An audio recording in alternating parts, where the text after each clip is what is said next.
السلام علیکم ریڈرز، کیا حال چال ہے؟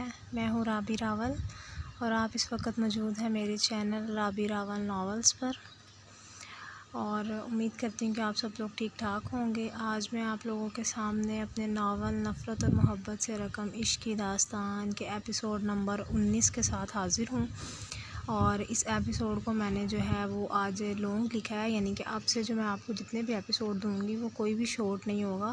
کوشش میں نے اپنی بھرپور کی ہے کہ میں جو ہے وہ آپ لوگوں سے میں نے ایک بات کی تھی کہ یار 16-17 ایپیسوڈ جو ہے وہ آپ لوگوں کو بالکل چھوٹے چھوٹے آئیں گے، لیکن انشاءاللہ 18-19 سے جو ہے وہ میرا ایپیسوڈ بڑا ہوگا۔ تو کل 18واں جو ایپیسوڈ تھا وہ بھی چھوٹا نہیں تھا اور ٹھیک تھا، اور یہ 19واں ایپیسوڈ بھی آج میں نے پوری کوشش کی ہے کہ میں آپ لوگوں کے مطابق میں اس کو پیش کر سکوں۔ تو یار اگر پھر بھی آپ لوگوں کو کمی بیشی لگے تو مجھے کمنٹ باکس میں ضرور بتائیے گا، اور میں اپنی اس کمی بیشی کو دور کرنے کی پوری کوشش کروں گی۔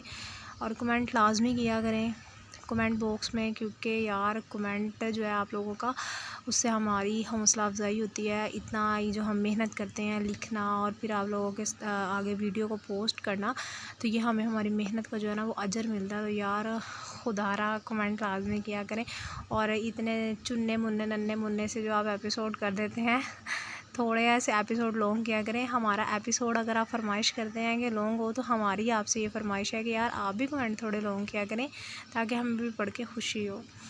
تو چلیں کرتے ہیں سٹارٹ ایپیسوڈ کو بالکل بھی ٹائم ویسٹ کیے بغیر، ایپیسوڈ نمبر 19 کو۔ ریحام اور روبیشہ ابھی تھوڑی دیر پہلے ہی یونی پہنچی تھی۔ ابھی وہ کلاس کی طرف بڑھ رہی تھی جب پاس سے گزرتے زرنش نے روبیشہ کے آگے اپنی ٹانگ کی۔ روبیشہ کا رخ ریحام کی طرف تھا، اس لیے وہ زرنش کو دیکھ نہ سکی، لیکن ریحام زرنش کو ٹانگ آگے کرتا دیکھ چکی تھی، اس لیے فوراً روبیشہ کو گرنے سے پہلے تھاما، اور یہ سارا منظر کلاس سے باہر کھڑے شہریار شاہ نے بہت غور سے دیکھا تھا۔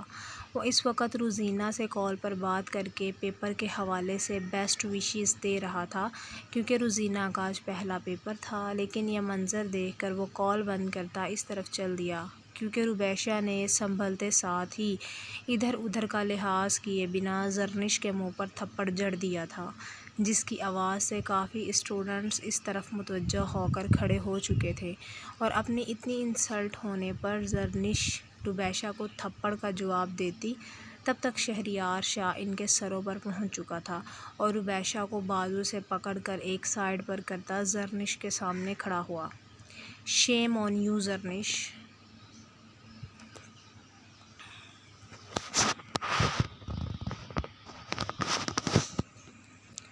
غلطی آپ نے کی، وہ بھی جان بوجھ کر، اور اب آپ پھر باز نہیں آ رہی۔ آپ لوگوں کو جو بھی اختلاف ہے اسے یونی سے باہر ہی رکھا کریں۔ یہ یونیورسٹی ہے، کوئی دنگل کا میدان نہیں ہے جہاں آپ لوگ اس طرح سے جھگڑ رہی ہیں۔ اور آپ مس روبیشہ! اور اب کہ وہ روبیشہ کی طرف گھوما، آپ کو بھی تھپڑ مارنے کی ضرورت نہیں تھی، آپ آرام سے بھی بات کر سکتی تھی، ان کو سمجھا سکتی تھی، ان کی غلطی انہیں ریئلائز کروا سکتی تھی، لیکن نہیں، آپ کو بھی شدید رد عمل کا مظاہرہ کرنا تھا۔ جبکہ وہ شہریار کی بات سن کر گویا ہوئی۔ سر غلطی میری نہیں ہے، شروعات تو میں نے کہا چپ کر جائیں مس روبیشہ! اگر آپ نے مزید ایک لفظ بولا تو مجھ سے برا کوئی نہیں ہوگا۔ ابھی وہ بول ہی رہی تھی جب شہریار غصے سے بولا، آپ کو ایک بات سمجھ میں نہیں آتی؟ ہر بات میں بحث ضروری ہے؟ وہ کافی اونچی اور تیز آواز میں روبیشہ پر دھاڑا تھا، جبکہ اس کی تیز آواز پر روبیشہ نے اپنی آنکھیں جھکا لی تھیں، کیونکہ اس کی تیز آواز اور اس قدر انسلٹ سے اس کی نیلی آنکھوں میں آنسو جمع ہونے لگے تھے۔ اگر غلطی زرنش نے کی تھی تو آپ بھی حساب بے باک کر چکی ہیں مس روبیشہ۔ اور اب کہ وہ زرنش کی طرف گھومتا اس سے بولا، مس زرنش! معافی مانگیں مس روبیشہ سے۔ لیکن سر! وہ اپنی سرخ گال سے ہاتھ ہٹا کر کچھ کہنے لگی تھی جب دوسرے اسٹوڈنٹس کے ہنسنے کی آواز آئی تھی جو اس کا سرخ گال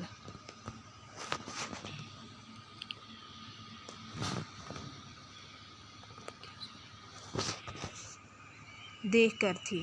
جبکہ شہریار شاہ مزید سخت لہجے میں بولا، مس زرنش آئی سیڈ اپولوجائز. زرنش نے برا سا منہ بناتے سوری کہا. آپ بھی. وہ روبیشہ کی طرف گھومتا روبیشہ سے مخاطب ہوا. جب روبیشہ نے ایک نظر شہریار کو دیکھا، اس کی آنکھوں میں آنسو تھے اور آنسو ضبط کرنے کے چکر میں اس کی آنکھیں لال سرخ ہو چکی تھیں، جبکہ آنکھیں اٹھانے پر اس کے آنسو بے اختیار اس کے گال پر پھسلے تھے. وہ اپنی نیلی آنکھوں میں سمندر جتنا پانی جمع کیے ایک نظر شہریار شاہ کو دیکھ کر زرنش کی طرف متوجہ ہوتی زرنش کو سوری بولی، جبکہ روبیشہ کی آنکھوں میں آنسو دیکھ کر شہریار شاہ کے ماتھے کی سلوٹیں ایک دم ختم ہوئی اور غصہ جھاگ کی طرح بیٹھا تھا. جب وہ تیزی سے ایکسکیوز کرتی دوڑ کر منظر سے غائب ہوئی، اور شہریار شاہ کو روبیشہ کے آنسو دیکھ کر احساس ہوا تھا کہ وہ اس سے کافی اونچی آواز میں بات کر کے اس کی کافی انسلٹ کر گیا تھا، لیکن اس بات کا احساس شہریار کو اپنے بولنے کے وقت نہیں ہوا تھا. یہ احساس تو اسے اس کی نیلی آنکھوں میں آنسو دیکھ کر ہوا تھا. وہ کھو گیا تھا ان نیلی آنکھوں میں. سارے اسٹوڈنٹس تماشا ختم ہونے پر اپنی کلاس کا رخ کر چکے تھے. اگر اس وقت کوئی ٹھہر گیا تھا تو وہ شہریار شاہ تھا، شہریار احمر شاہ. اس کی یہ کیفیت اس پر صرف 5 منٹ طاری رہی تھی، جبکہ اسے سنبھلنے کے لیے ابھی کئی دن لگنے تھے، اور یہ بات تو اس کو بھی معلوم نہیں تھی. اس نے فیصلہ کر لیا تھا کہ وہ موقع ملتے ہی روبیشہ سے اپنے رویے کی سوری کرے گا، کیونکہ وہ غصے میں آ کر ہی صحیح لیکن کافی غلط بات کر گیا تھا، اور اسے اس بات کا احساس بھی تھا. اس کا لیکچر شروع ہو چکا تھا. وہ تمام سوچوں کو اپنے ذہن سے جھٹک کر کلاس میں داخل ہوا تو نظر بے اختیار روبیشہ کی طرف اٹھی، جس کی ناک رونے کی وجہ سے لال سرخ ہو چکی تھی، جبکہ آنکھیں سوجی ہوئی تھیں اور آنکھوں میں ابھی بھی لال ڈورے موجود تھے. شہریار کے کلاس میں داخل ہونے پر روبیشہ نے بھی شہریار کو دیکھا تھا، لیکن فوراً ہی وہ اپنی گھنی پلکوں کو اپنی سرخی مائل نیلی آنکھوں پر گرا کر سایہ کر گئی اور اپنا سر نوٹ بک پر گرا لیا، جبکہ روبیشہ کے سر کو نیچے جھکانے پر شہریار کی نظر زرنش پر پڑی، جو اس وقت ٹکٹکی باندھے ان دونوں کو ہی دیکھ رہی تھی. شہریار نے سر کو جھٹک کر لیکچر سٹارٹ کیا اور لیکچر کا وقت ختم ہوتے ہی باہر کی جانب بڑھا، کیونکہ آج یہ آدھا گھنٹہ شہریار شاہ نے بہت مشکل سے گزارا تھا. اس کی نظر بار بار بھٹک کر روبیشہ کی سوجی ہوئی آنکھوں اور سرخ ناک پر جا رہی تھی.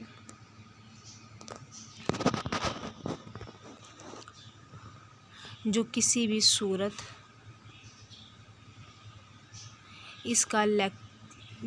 صورت اس کا لیکچر کی طرف دھیان نہیں لگنے دے رہی تھی، جبکہ وہ خود بھی اپنی کیفیت سے انجان تھا.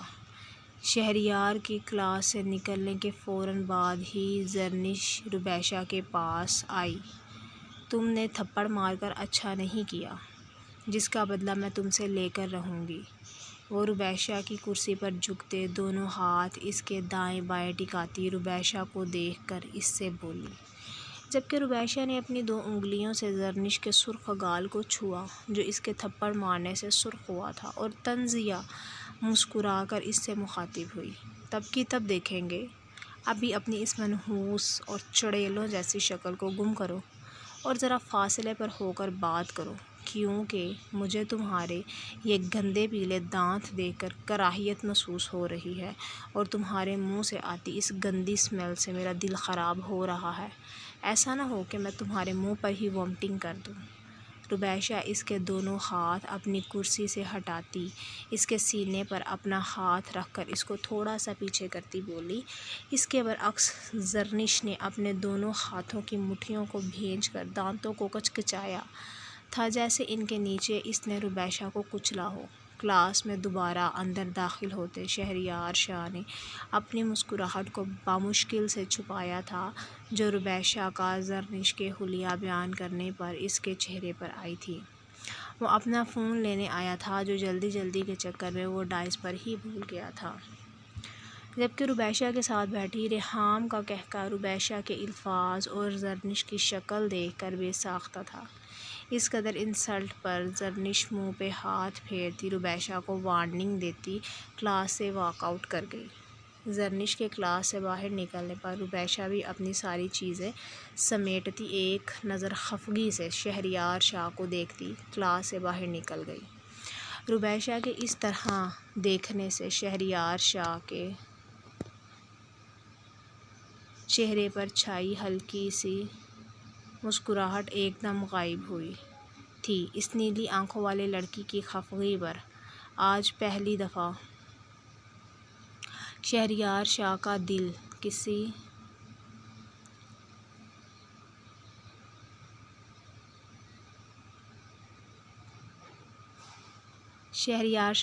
کسی لڑکی کو منا کر اس کو سوری بولنے کو کیا تھا۔ وہ خود بھی حیران تھا اپنی کیفیت پر۔ آخر کیوں ہو رہی تھی اس کو اس لڑکی کی پرواہ؟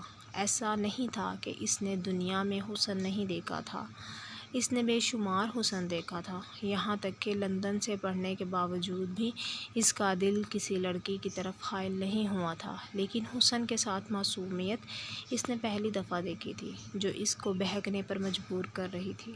لیکن کیوں؟ اور اس کیوں کا جواب تو شہریار شاہ کو اتنی جلدی نہیں ملنا تھا، یا شاید جب جواب ملے تب تک وہ اس لڑکی کو کھو چکے۔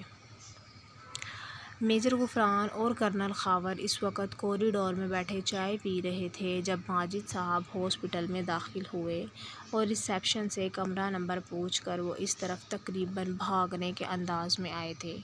ان کے ساتھ حلیمہ بیگم اور شیت بھی تھا۔ حلیمہ بیگم ماجد صاحب کے کمرے کی طرف اشارہ کرنے پر کمرے کا دروازہ کھول کر اندر داخل ہوئی، جبکہ ماجد صاحب غفران اور کرنل خاور کے پاس آئے۔ یہ لوگ بھی ان کو دیکھ کر اٹھ کھڑے ہوئے تھے۔ سلام صاحب، میں منسا کا بابا ہوں، ماجد صاحب میجر غفران اور کرنل خاور کے ساتھ ہاتھ ملاتے ہوئے بولے۔ وعلیکم السلام، آپ بالکل فکر نہ کریں، اب خطرے کی کوئی بات نہیں ہے، آپ کی بیٹی بالکل ٹھیک ہے۔ کرنل خاور ماجد صاحب سے مصافحہ کرتے بولے۔ آپ مل لیں ان سے، پھر مجھے آپ سے کچھ پوچھنا ہے۔ کرنل خاور کی بات سن کر ماجد صاحب کمرے میں داخل ہوئے جہاں منسا دواؤں کے زیر اثر سو رہی تھی، لیکن شیت کے پکارنے پر اٹھ گئی تھی اور اب اس کو گود میں بٹھا کر والہانہ پیار کرتی چوم رہی تھی، جبکہ شیت بھی یہی عمل دہرا رہا تھا۔ ماما، آپ کہاں چلی گئی تھی؟ میں نے آپ کو بہت مس کیا ہے، میں بہت رویا بھی تھا۔ وہ اب بھی ماں سے لپٹ کر ماں کی شکایت ماں سے کرتے ہوئے رو رہا تھا۔ بس اب رونا نہیں میرا پیارا بچہ، ماما آ گئی ہیں، چپ کر جاؤ، وہ شیت کو محبت سے چومتی بولی، جبکہ ماجد صاحب کے گلے لگتے منسا نے روتے ہوئے ماجد صاحب کو حرف بہ حرف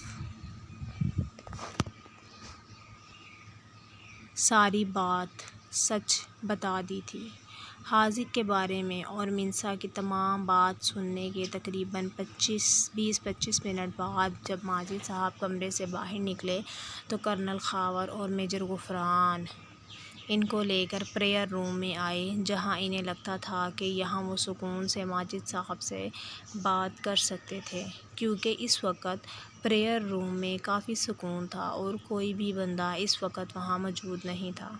کمرے میں داخل ہو کر کرنل خاور نے ماجد صاحب کو ایک طرف بیٹھنے کا اشارہ کیا اور خود بھی ان کے مقابل بیٹھ کر ان سے تمام واقعہ پوچھنے لگے، جبکہ کرنل خاور کی بات سن کر ماجد صاحب نے بولنا شروع کیا۔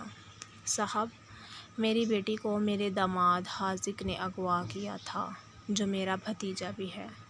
اس نام پر کرنل خاور میجر غفران نے بے ساختہ ایک دوسرے کو دیکھا۔ میں نے اپنی بیٹی کی منگنی بچپن میں ہی اس سے طے کر دی تھی۔ ابھی میری بیٹی BA کر کے فارغ ہوئی تو میری بھاوج کی خراب طبیعت کی وجہ سے میں نے اپنی بیٹی کی شادی حاذق سے کر دی۔ منگنی کے دورانیے سے لے کر شادی کے 1 سال تک سب کچھ بالکل ٹھیک چلتا رہا، اور 1 سال بعد میرا نواسہ شیت اس دنیا میں آیا۔ شادی کے 1.5 سال بعد میرا بھائی وفات پا گیا۔ میرا بھتیجا حاذق شروع سے ہی غلط کاموں میں ملوث تھا، لیکن جب تک میرا بھائی زندہ رہا اس کی سرگرمیوں کا ہمیں کانوں کان پتہ بھی نہ لگا۔ بھائی کی موت کے بعد اس کے رنگ ڈھنگ دنیا کو نظر آنے لگے۔ یہ روز شراب پی کر آتا اور میری بیٹی پر تشدد کرتا۔ میری بھاوج کے بستر سے لگے ہونے کی وجہ سے وہ اپنے بیٹے کو کچھ کرنے سے روک تو نہیں سکتی تھی، لیکن اس کو کہتی بہت کچھ تھی۔ منسا نے بھی اپنی ساس کے کہنے پر ہمیں کچھ نہیں بتایا کہ وقت آنے پر یہ خود ہی سدھر جائے گا، لیکن میرے بھائی کو فوت ہوئے ابھی 2 سال ہی ہوئے تھے جب وہ بھی چل بسی۔ ماں کے مرنے پر اس کو جیسے آزادی کا پروانہ مل گیا تھا۔ ایک دن اس کا باس جہاں یہ کام کرتا ہے اس کے گھر آیا اور چائے بنانے کے لیے میرے بھتیجے نے میری بیٹی کو کہا۔ جب میرے بھتیجے کے باس نے میری بیٹی کو دیکھا تو میری بیٹی کو دیکھنے کے بعد اس نے میرے بھتیجے کے ساتھ ایک ڈیل کی، وہ اپنی بیوی کو اپنے باس کے آگے بیچ دے۔ ماجد صاحب بات کرتے ہوئے مسلسل رو رہے تھے۔ اب ان سے بات کرنا دوبھر ہو رہا تھا۔ یہ بات کرتے ہوئے مسلسل روتے ان کی ہچکی بند گئی تھی۔ میجر غفران نے ان کی حالت کے پیش نظر ان کو پانی پلایا تو وہ وہیں سے سلسلہ کلام جوڑ کر شروع ہوئے۔ حاذق نے اپنے باس کے ساتھ مل کر ڈیل فائنل کی اور اپنے باس کو اپنے کمرے میں جانے کی اجازت دی، لیکن میری بیٹی نے ان کی باتیں سن لی تھیں اور وہ جیسے تیسے کر کے وہاں سے بھاگ نکلی اور چھپتے چھپاتے گھر پہنچی، کیونکہ اس کا باس گھر سے بھاگنے پر اپنے بندے میری بیٹی کے پیچھے لگا چکا تھا، جبکہ حاذق منسا کے اس عمل سے شدید طیش میں تھا۔ میری بیٹی نے پوری ایک رات سڑکوں پر گزاری تھی صاحب، ماجد صاحب روتے ہوئے بولے۔ تو ریڈرز یہ تھا میری آج کا ایپیسوڈ نمبر 19۔ امید ہے یار کہ آپ لوگوں کو مجھ سے اب کوئی بھی کسی بھی قسم کا کوئی گلہ شکوہ نہیں رہا ہوگا کہ ایپیسوڈ شارٹ ہے۔ میں نے ایپیسوڈ جو ہے وہ بالکل بھی شارٹ آج نہیں دیا، اور آگے سے بھی انشاءاللہ جتنی بھی ایپیسوڈ آ رہی ہیں وہ اسی طرح ہوں گی، اور ایون ایک ایپیسوڈ میں ایک بات مکمل کر دی جائے گی، تاکہ ابھی تک جو آپ لوگوں کو کنفیوژن جا رہی ہے یار کہ کبھی منسا کا کردار تو کبھی حاذق کا کردار، تو یہ جو کنفیوژن ہے وہ ایک دم سے آپ لوگوں کی وہ جو ہے نا ختم ہو جائے گی انشاءاللہ۔ نیکسٹ جو ایپیسوڈ اب آئیں گے ان میں آہستہ آہستہ کیونکہ یہ ختم ہونے کی طرف جا رہا ہے ناول، تو انشاءاللہ ایسا ہوگا کہ اب جو بھی جتنے بھی ایپیسوڈ آئیں گے تو ان میں آپ کو یہ بات کلیئر ہوتی جائے گی کہ کس کا ریلیشن کس سے ہے اور جڑے گا آنے والے وقت میں، اور کیا کردار ہوں گے۔ انشاءاللہ آپ لوگ جلد ہی اس کو بہت زیادہ طریقے سے اور بھرپور طریقے سے انجوائے کریں گے، مجھے پوری امید ہے۔ تو انشاءاللہ میں ملتی ہوں آپ لوگوں سے اپنے ایپیسوڈ نمبر 19 کے ساتھ کل۔ اب تک کی مجھے اجازت دیں اور مجھے اپنی دعاؤں میں بہت یاد رکھیے گا، اور میرے لیے دعا کرتے رہیے گا کہ اللہ تعالیٰ مجھے کامیابی اور بلندی سے ہمکنار فرمائے، اور اب مجھ پر اپنا خاص کرم فرمائے۔ میرے لیے دعا ضرور کیجیے گا، میرے چینل کو سبسکرائب کیجیے گا، میرے چینل کو لائک بھی کیجیے گا، اور کمنٹ باکس میں اپنی رائے ضرور دیجیے گا کہ اب تک کے جتنے بھی میں نے ناولز آپ لوگوں کو دیے ہیں، آپ لوگوں کو ناول کے ایپیسوڈ میں نے جو دیے ہیں وہ آپ کو کیسے لگے ہیں، تو اپنی رائے جو ہے وہ ضرور دیجیے گا، ٹھیک ہے؟ تب تک تو کل تک کے لیے اپنا خیال رکھیے گا۔ انشاءاللہ میں آپ لوگوں کے سامنے کل اپنا ایپیسوڈ نمبر 20 لے کر آؤں گی۔ اللہ حافظ، فی امان اللہ۔